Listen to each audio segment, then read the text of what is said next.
látszatok, hozd meg töki palit, aki naponta 5-ször mossa le a kocsit. A Audi tisztasága nála az első, alig készül el vele, de már szakad is az eső. Krisztián, boldog születésnapot kívánunk. Jobb, ha a karodat hangosan nem kiáltjuk.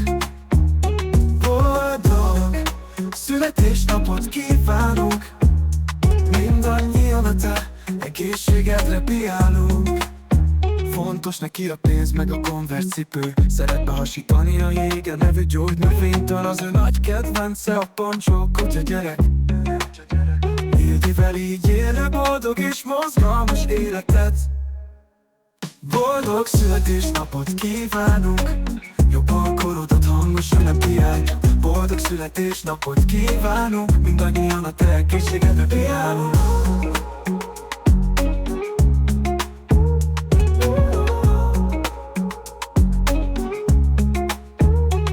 Tudom, a nőkkel nem egyszerű az élet. Néni néha kétbalkezes és felbosszant téged. Te okoztad a ráncaimat, hangzik a mondat. Nem vitte a macskád egy éve, a helyzeten csak ronthatsz. De nők nélkül mi lenne velünk?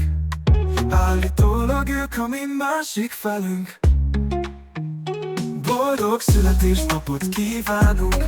Jobb a korodat hangosan nem kiáltjuk. Boldog születésnapot kívánunk. Mindannyian a te egészségedre piálunk. Boldog születésnapot kívánunk.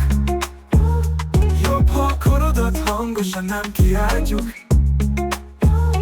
Boldog születésnapot kívánunk.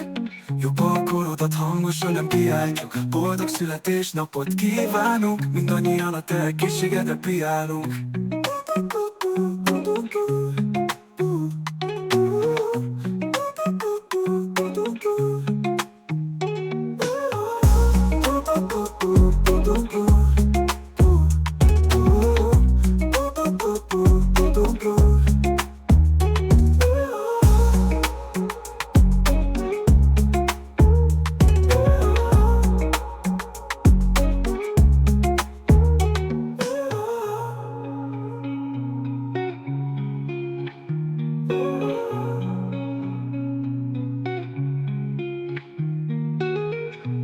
Tudom, a nőkkel nem egyszerű az élet. Ildi néha kétbalkezes és felbosszant téged. Te okoztad a ráncaimat, hangzik a mondat. Nem vitte a macskát egy éve, a helyzeten csak ronthat. De nők nélkül mi lenne velünk? Állítólag ők a mi másik felünk. Boldog születésnapot kívánunk. Jobb, ha a korodat hangosan nem kiáltjuk. Boldog születésnapot kívánunk. Jobb, ha a korodat hangosan nem kiáltjuk. Boldog születésnapot kívánunk. Mindannyian a te egészségedre piálunk.